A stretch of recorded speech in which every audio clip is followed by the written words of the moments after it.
it's overwhelming, but it's also our jobs. Our job is only going to get harder. It's worrisome. This is something that's unprecedented. Now is not the time to be a cowboy. No one has anything to prove. We're all in this together.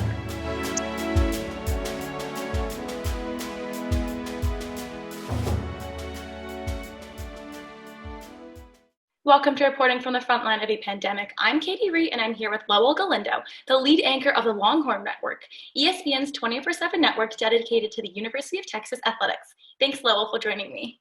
Appreciate it. Thanks for having me, Katie.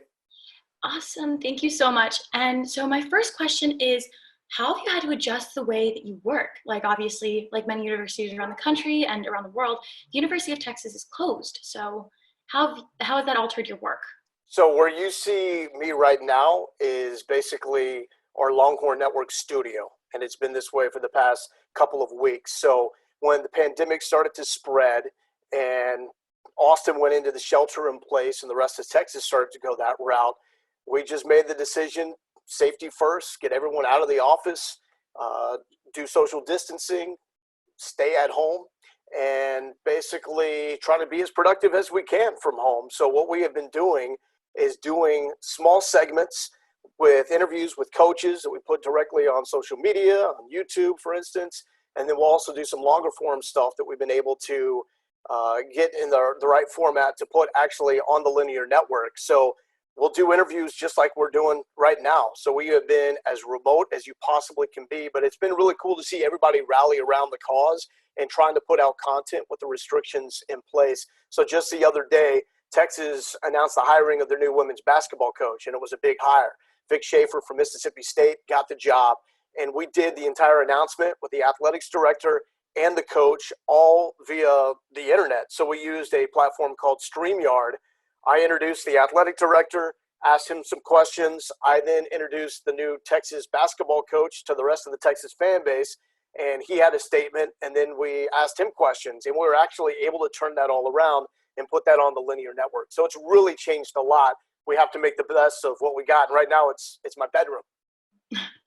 I definitely can relate to that one. And so you said that you've moved everyone out of your studio and out of your office. So what is it like anchoring or co-anchoring alone in your bedroom? It's actually the first time it was a little different, just the way it literally sounds like wearing headphones. It's different than wearing your IFB and delays and things like that. It takes a little bit of getting used to. But most of the people that I've been interviewing, I have really strong relationships with. So a lot of the coaches, we're texting each other or talking on the phone in our free time before we actually do these interviews. So it's really not all that different. I think it may be different if we were talking to someone that we had never met before and you're trying to build up that personal rapport before you start an interview. That would make it a little more different, but most of the interactions we have are with people we're really familiar and really comfortable with. And so how has the Longhorn Network responded to this news and this outbreak, and how have you guys dealt with not only covering the news and keeping people informed about that, but also trying to keep sports in people's lives? Yeah, that's been a challenge, but we feel that people want sports. There's different sports stories now, and it goes back to a lesson that Marcia always taught us at Emerson, that sports are our specific beat, but we have to know how to report on news and write for news. And right now, sports is just a small part of what's going on the grander scale with this global pandemic. So now the sports stories are more about how individuals, coaches, athletes are coming together during this time to help out other people, simply checking in to see if people are safe, right? So a lot of the first questions that we've done in interviews now, it's been first question, how are you? How's your family? How's your team? Because people do have connections with these coaches, with these athletes, and now they're gone from the public scene. They're not watching them on TV, playing a basketball game or a baseball game weekly or nightly. So people don't know how they're doing. So we have to ask those questions to give an answer to the fans at home. They're like, okay, what is happening with Shaka Smart? How is his family doing? how's the rest of the team doing? What are they doing right now? How do you know your players are safe and healthy? So the line of questions certainly has changed during this time. Definitely. And so you talked about this a little bit earlier, but what other precautions has the Longhorn Network and also maybe the grandeur of University of Texas, how have they, what precautions have they taken to keep people safe and keep everyone trying, It's really lockdown right now and shelter in place. So asking everyone to stay at home, and when you're at home, do what everybody else is being asked to do. Just stay put and only go out for essentials. If you need to go to the grocery store, if you need to see a doctor for some reason, and outside of that, stay home. So when we get on our Zoom calls, we'll do usually a staff meeting once a week, and it's just literally asking how everybody's doing and just reaffirming to everybody that during this time, I know everybody's getting antsy, but you have to stay at home. You have to do your part. So the university has really sent a strong message with that as well to faculty and to students to just be at home, be safe, don't go out, and don't put yourself and more importantly, other people at risk just because you want to go out and do something. definitely. And so what has been the hardest thing about covering sports during this pandemic when there are no sports going on right now? It's just the logistics of it all, just working out, honestly, like the Wi-Fi signal, right? You don't think about something like this when you have coaches usually in studio with you. So the coaches, when we do our interviews at Longhorn Network, we're not very far from campus. So the coaches usually drive over with the sports information director. They do the interview, and then sports information director drives them back to campus, right? So they are being guided through every step along the way, so they can just focus on recruiting, coaching, the next matchup, right? So they're being delivered to us. They sit down in front of us. We catch up a little bit, 3, 2, 1. We do the interview, and then they get taken away. Now, all of a sudden, all the communication has to go through email. So the SID is sending links for Zoom or StreamYard to the coaches, and the coaches now are having to fire up their laptops, make sure they're clicking on the right email link, making sure their Wi-Fi is set up running, making sure now that we've got them and they're not sitting right in front of a window and they're completely backlit and washed out. So it's more of the small details like that, making sure it looks halfway decent and making sure that the coaches know where to go, know what link to click, and making sure that they've got a strong internet connection to do these interviews. That honestly is the biggest challenge, I think, right now. Another question for you. What has surprised you the most with your coverage? Like, obviously, we've mentioned this a couple of times. It's totally disappointing to me. There are no sports being played right now. So how has that changed? How has that changed what you reported on, essentially? And like, how's that just getting more creative with it, just enterprising more stories. And so now it's a lot of reaching out through social media, through text and calls to see what people are doing. I mean, there's a former Texas baseball player that's in the minor leagues right now, Zane Gerwitz, and we just got an email from one of our producers a little while ago. He's been following them, or she's been following Zane on social media and has seen the story where he's adopted a couple of dogs, and he's been on this journey for like a week to find the owners of these dogs, and he can't find the owners, and so now he's going to adopt the dogs and take care of them. So is it a sports story? No, but is it a story involving a former Texas athlete that's kind of fun right now? Yes. And this is one of those times too where like people just need a feel-good story about a player and dogs just to feel good about the situation right now. So little things like that, just enterprising, being creative to find stories that we wouldn't typically tell, that's really a challenge at this point in time. But it's fun. It's exciting to look outside the box and try to do something that we don't typically do. And so you said that you're trying to find those off the beaten path stories. So what other changes are you expecting to see? I know there's a lot of things that are up in the air right now. So what are some changes that you're expecting in the coverage of the Longhorns, but also in just sports in general? Yeah, it's really going to depend on how long it takes for the pandemic to clear. And then I think there'll be a gradual process of when we get back towards normal life, right? So we don't even know what the next step is after this. So right now, everybody's in shelter in place. We don't know, okay, does that mean green light? Now everybody gets back and they start resuming spring training or summer conditioning? Or does that mean a yellow light and slowly athletes start coming back to campus and they start working out in small groups? So we don't even know what the next step is. So I think a lot of it is going to depend on how long this takes and what the next measure is, and really just rolling with the punches. Whether that means it's back 100 miles per hour to the way it was, we're ready to go, and we'll be ready to go for that. But if that also means us still having to be creative with how we keep up with the changing landscape of sports, we just have to be ready to roll with that. And So so it's really unknown at this point in time. definitely. And so you said, you mentioned like spring training and conditioning. How has that changed the way that you report? How has this pandemic changed the way that you report on recruits and how you would normally have reported on spring training and conditioning for the University of Texas football and for their other teams? Yeah, so we would have cameras out at workouts. We would broadcast the spring game live, and a lot of the practices, we'd have photographers out for that, getting sound, getting video. There would be a lot of interviews with the players and with the coaches leading up to the actual spring football game, which in Texas is a really, really big deal. Texas It's is not like known up for in football. Boston, like no one's going to the BC spring game probably, right? But in Austin, Texas, the UT spring game is a really big deal, and it's one of our bigger events that we have on the network all year long, and that's not going to happen. So really, we just put a hard stop on our coverage of that. So we don't even have cameras out anywhere because A, it's not safe, and B, nothing is going on right now. So it's more about just really being patient with the current situation than trying to force it and do something that's unsafe. I know Texas is definitely known for their football. So Yeah, definitely. big football state, whether it's college or high school or Pee-wees. You There got is it. no other culture that compares to Texas football culture. I used to watch all those documentaries. Yeah, Um, they're great. they're very interesting to watch.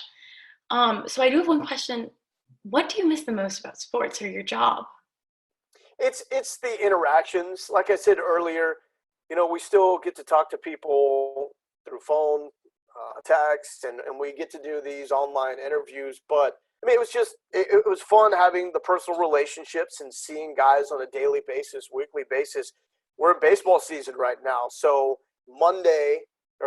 Tuesday, there's typically a game. Sometimes there's a Wednesday game, and then if the team's in town, it's Friday, Saturday, and Sunday. And so you're out at the ballpark at least 4 days a week when the team is not playing on the road, and you're there 3 hours before a game, and you're seeing the guys as they're doing batting practice, and you're catching up with the coaches, and you're catching up with your crew, and then the game starts, and you have fun for 3.5 hours.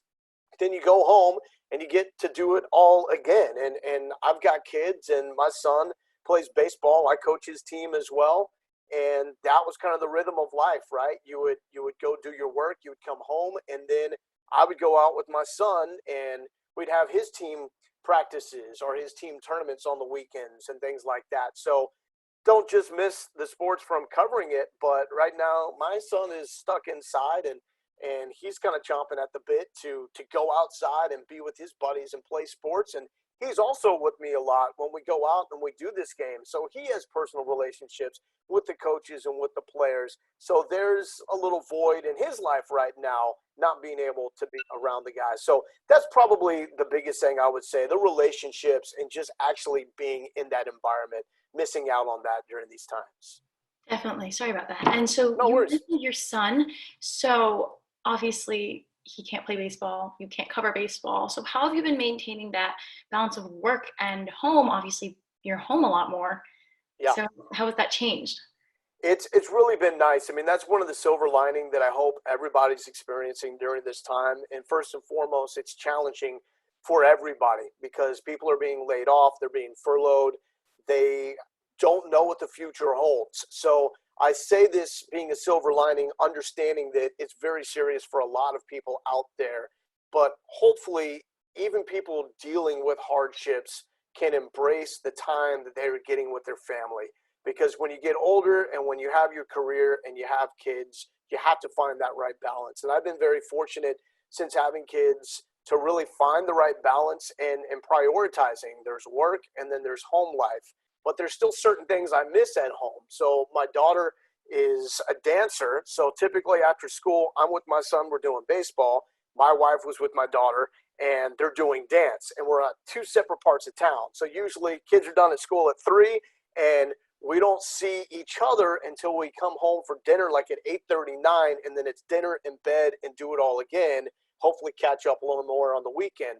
Now we have the opportunity, if we're not hanging out all day, we're around each other all day. You saw my wife and my son, they were in the room here a little while ago, and that's cool, and it's great. And we get to do little things like go on walks during the day, have breakfast, lunch, and dinner together, and just talk and be around each other. Experiences that we otherwise would not be able to have this time of year. So that is the silver lining for us, being able to really embrace the time that we have. And what we're trying to do with our kids is make sure that they don't look back at this part of their life and realize that it was a negative. So we do want to shelter them. We want to tell them the truth about what's going on, and that are people hurting, people struggling, but we want them to be able to find joy in their life and not make this an emotional, mental scar that they will carry with them for the rest of their lives. Definitely. And that I definitely feel that I love being home with my parents now. It's the one thing that I didn't like being in Boston, is I was so far away. So I just have a few more questions for you. Yep. So what advice do you have to anyone wanting to go into broadcast journalism? I mean, me specifically, I want to go into sports, but generally. First and foremost, Marcia is your teacher. Is that right? Yes, sir. Okay. Listen to Marcia. I know she sounds crazy, and I know she's going to hear this, and she is a little crazy. And we all thought that she was crazy at the time when she stressed the importance of ethics and building a foundation of writing. And you'd say, why do I need to write? I want to be on air. Well, she's correct in that. Writing is a foundation for everything. So grind when it comes to writing. Be the best communicator through written word that you possibly can. So everything you put down on a script, make sure it's as conversational as possible. That was always number one with Marcia, writing.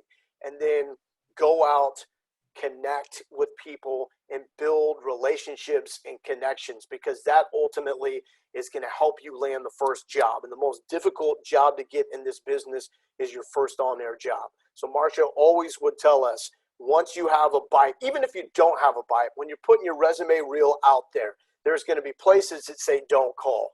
Call them, send an email, knock down their door, let them know that you're hungry about their position. Once you make that connection and you have some communication going, be sure to follow up with your 3-story ideas every day. Marcia would always tell us, send the news director or the sports director 3 news feature ideas that you would do if you were working currently in that role. And as crazy as it sounds, my first job in Joplin, Missouri, market like 180 or something like that, I in part got the job. And my second job, because once they were interested, every day I sent them 3-story ideas that I would do as their sports anchor or sports reporter. And in both of those jobs, they specifically mentioned that and my ability to shoot video as separating factors between everyone else. Because they knew once they got me there that they wouldn't have to babysit me. They knew that I would be able to wake up in the morning and find something to talk about, something to report on. And everyone's one-man banding. It's been that way in the 15 plus years that I've been in the business, and that's not going to change. So you've got to be a strong shooter of video as well. So I've talked about a lot of things that have nothing to do with calling highlights or doing interviews, but honestly, the way you're going to start in this business, it's going to be on the ground floor. Hopefully you're on air. So you need to do those things to prove that you belong and to prepare yourself for that role once you get it. Thank you so much. This, first of all, would have been very helpful at the beginning of my career and not the end of it before I'm going to graduate, but also incredibly helpful. Listen to Marcia. Listen to Marcia Della Justina. Perfect. And so is there, I absolutely will. I have been for the last 4 years. Good, good. Is there anything else that you'd like to tell us? Marcia, I want you to know that when you sent us on a trip to Vegas to go to the National Broadcast Journalism Convention, I was the only Emerson student that actually did what you told me to do and didn't go out and gamble and blow all our money. Dennis Alves, within 30 minutes of getting in Vegas, he blew all his money.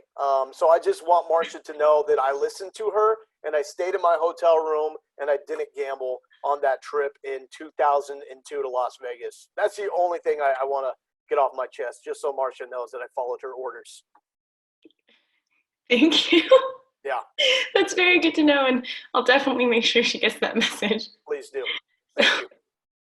Thank you for taking the time to talk with me, Lowell, and thank you for the work that you're doing to keep us informed and safe and to keep sports fans not only in the Texas area, but also around the country uplifted and entertained and having this sense of hope and positivity in their lives during this time. And thank you for watching this episode of Reporting from the Frontline of the Pandemic. I've been talking with Lowell Galindo. I'm Katie Rhee. Please stay safe and have a great day.